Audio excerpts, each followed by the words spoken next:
1 kilo chicken, all-purpose flour, gochujang glaze, sugar, seeds, garlic, soy sauce, ketchup, ginger, oil, and sangkap sa ating mga lutuin. So, una, maglagay ng luya, bawang, asin, paminta, haluin hanggang magsama ang sangkap na nilagay.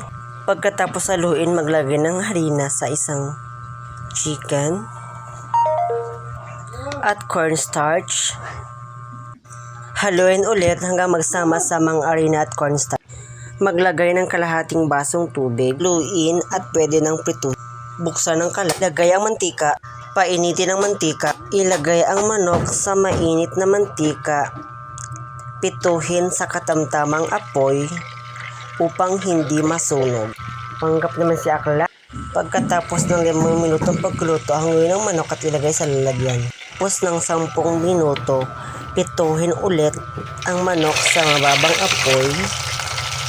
Antayin mag-golden brown bago hanguin ang manok. Sa isang kawali, maglagay ng mantika, maglagay ng 2 kutsarang bawang, maglagay ng 4 na kutsarang gochujang glaze, haluin, maglagay ng 1 kutsarang ketchup, haluin, ilagay ang manok at ikot ito sa sauce.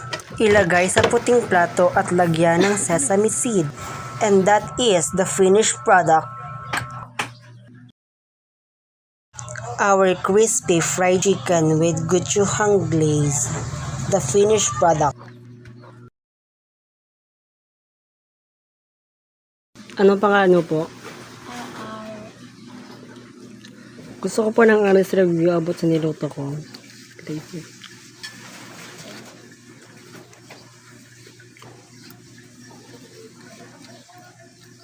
Masarap. Anong lasa?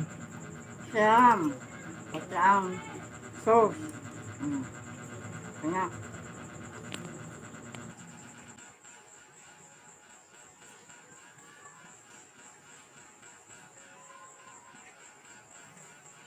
Masarap. Tamang-tamang timpla at ang sauce masarap.